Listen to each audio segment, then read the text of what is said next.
yang sehat merupakan dambaan setiap orang. Ada semboyan hidup yang berbunyi mens sana in corpore sano. Dalam tubuh yang sehat terdapat jiwa yang sehat. Dengan tubuh yang sehat, kita dapat melakukan segala aktivitas hidup sehari-hari seperti bekerja, belajar, bermain, dan lain sebagainya.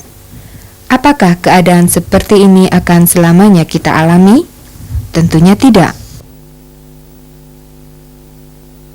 Selama hidup, tentu kita pernah mengalami sakit, mungkin kita pernah terserang flu, batuk, atau sakit lainnya. Salah satu penyebab tubuh kita sakit dan paling sering menyerang tubuh adalah kuman-kuman penyakit seperti bakteri dan virus. Mengapa demikian? Setiap hari, tubuh kita selalu terancam oleh penyakit, sebab di sekeliling kita tersebar kuman. Kuman-kuman tersebut masuk ke dalam tubuh kita, dapat melalui makanan, minuman, atau luka pada tubuh.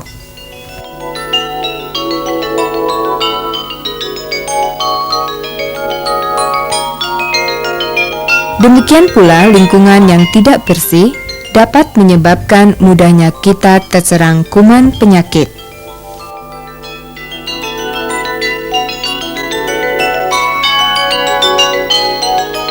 Kuman yang masuk ke dalam tubuh kita sebenarnya dapat ditolak oleh alat-alat penolak yang terdapat pada tubuh kita selama alat-alat itu masih berfungsi dengan baik. Masih ingatkah kalian dengan fungsi tonsil atau amandel, kelenjar limfe, dan sel darah putih? Selain alat-alat tubuh yang berperan dalam menolak suatu kuman penyakit, tubuh kita juga dapat menghasilkan suatu zat yang dapat menyerang kuman atau racun yang masuk ke dalam tubuh kita. Zat ini disebut antibodi. Bagaimanakah cara tubuh untuk membuat zat antibodi? Bila tubuh kita kemasukan kuman penyakit atau yang disebut infeksi, kuman tersebut akan menyerang jaringan dan alat tubuh dengan mengeluarkan racun atau toksin. Kuman atau toksin yang dikeluarkannya merupakan benda asing bagi tubuh kita. Benda-benda asing ini disebut antigen. Tubuh kita akan berusaha untuk menolak antigen yang berupa kuman atau toksin dengan cara membuat zat penangkal atau antinya. Zat penangkal ini disebut antibodi. Tetapi jika jumlah antibodi tidak cukup banyak untuk melawan antigen, maka kita akan mengalami sakit.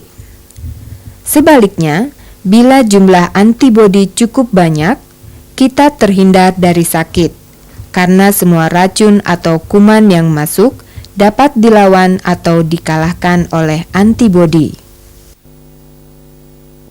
Coba kalian perhatikan caption berikut ini.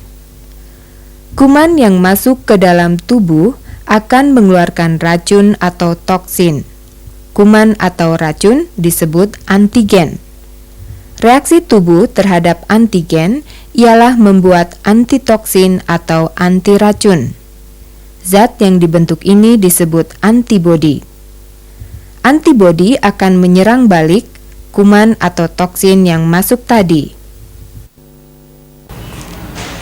Antibodi yang dibuat oleh tubuh kita akan berada dalam serum darah, yaitu bagian dari plasma darah. Antibodi ini akan hilang secara perlahan-lahan apabila tugasnya telah selesai. Tetapi tubuh kita akan siap membentuk antibodi lagi apabila kuman penyakit yang sama menyerang lagi. Dengan demikian, tubuh kita akan menjadi kebal atau imun terhadap penyakit itu. Kekebalan tubuh terhadap kuman pertama kali ditemukan oleh seorang dokter dari Inggris yang bernama Edward Jenner. Ia hidup pada tahun 1749 sampai dengan 1823. Berkat penemuannya ini, kini orang dapat meningkatkan kekebalan tubuhnya dengan cara diimunisasi. Coba perhatikan bagian atas lengan ini. Di sini tampak bekas luka. Tahukah kamu mengapa demikian? Bekas luka tersebut merupakan bekas yang ditinggalkan ketika orang tersebut diberi kekebalan atau imunisasi penyakit cacar. Bagaimana dengan kalian? Coba kamu perhatikan bagian atas lenganmu atau pada bagian paha. Barangkali akan ada bekas luka imunisasi. Jadi imunisasi yaitu pemberian zat ke dalam tubuh seseorang agar tahan atau kebal terhadap suatu serangan bibit penyakit. Imunisasi dapat dibedakan menjadi dua, yaitu imunisasi alami atau asli dan imunisasi buatan atau imunisasi yang diperoleh selama hidup. Imunisasi alami atau asli ialah kekebalan yang diperoleh bayi sejak dalam kandungan. Misalnya, ibu yang hamil ini menderita penyakit TBC. Setelah sembuh, dalam darah ibu ini terdapat zat yang dapat menolak penyakit TBC. Selanjutnya, melalui darah si ibu, zat penolak tersebut akan diberikannya pula pada bayi yang sedang dikandungnya. Dengan demikian, jika bayi dilahirkan, bayi tersebut kebal terhadap penyakit TBC. Imunisasi buatan atau kekebalan buatan dapat digolongkan dalam dua golongan, yaitu kekebalan aktif dan kekebalan pasif. Sekarang kita bicarakan dulu apa yang dimaksud dengan kekebalan aktif itu. Kekebalan aktif yaitu kekebalan yang diperoleh dengan cara memaksa tubuh membentuk antibodi sendiri. Dengan vaksinasi, kita dapat memperoleh kekebalan aktif. Cairan yang disuntikan ini adalah vaksin, yaitu zat yang mengandung kuman yang sudah dilemahkan atau toksin yang dilarutkan dalam larutan garam steril.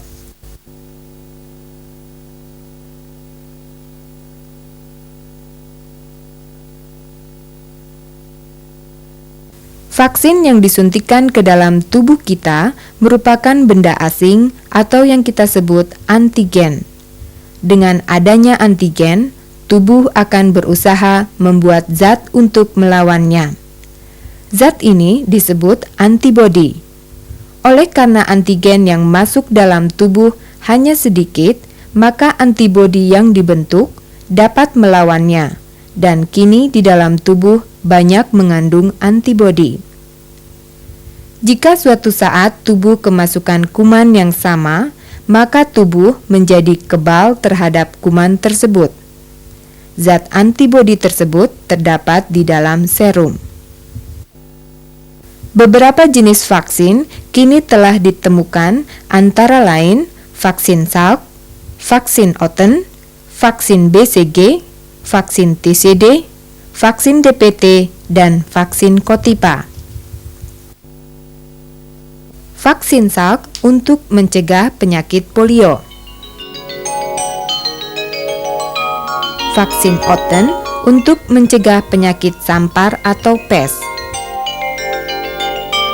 Vaksin BCG untuk mencegah penyakit TBC.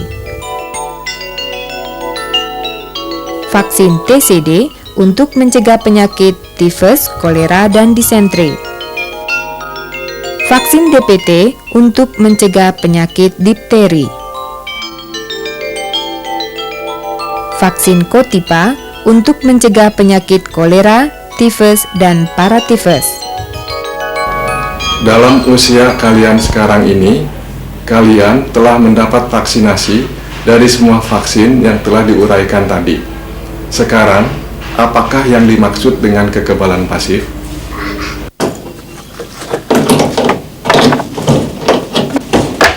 Mir, tolong ambilkan ayah. Ini Mir. Di mana ya? Di belakang pintu dapur.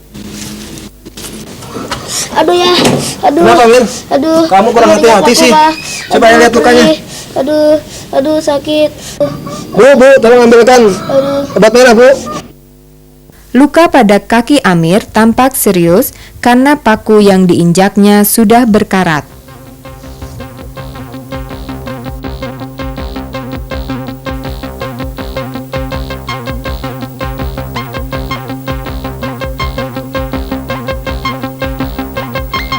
Ayah membawa Amir ke puskesmas.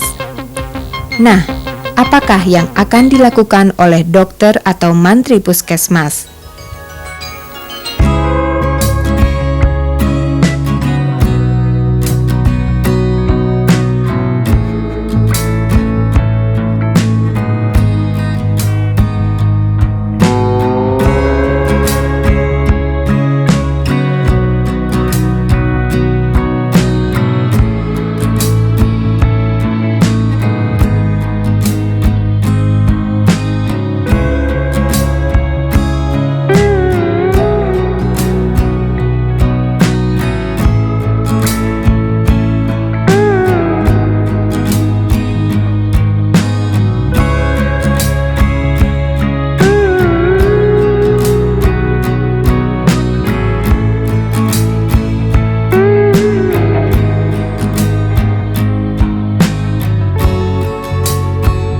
Jika ada kuman tetanus yang masuk ketika Amir menginjak paku berkarat, maka kuman tersebut akan dimusnahkan oleh serum yang disuntikan pada tubuh Amir.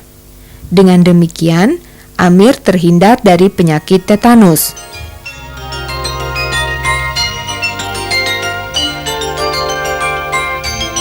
Penyuntikan yang dilakukan terhadap Amir merupakan pemberian kekebalan pasif.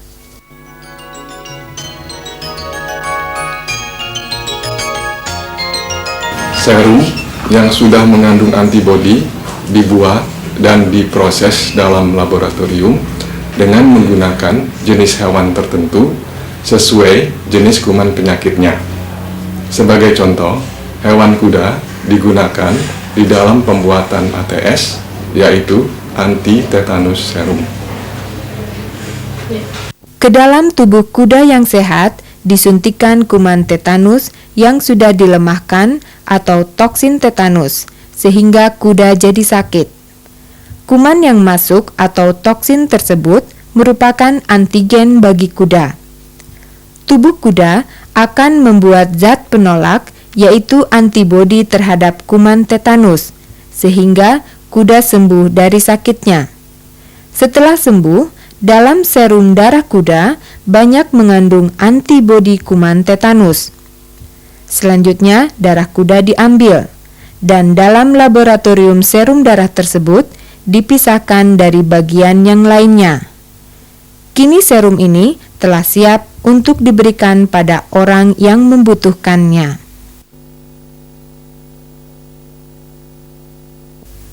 Serum lainnya yang dapat dibuat antara lain adalah serum rabies yang berfungsi untuk mencegah penyakit rabies atau gila anjing, dan serum bisa ular yang berfungsi untuk mencegah bisa ular jika kita digigit ular yang berbisa. Demikianlah pembahasan kita tentang imunisasi. Sebelum kita akhiri program ini, coba kalian perhatikan sekali lagi hal-hal yang perlu kalian ingat. Akhir kata saya ucapkan selamat belajar dan sampai jumpa lagi.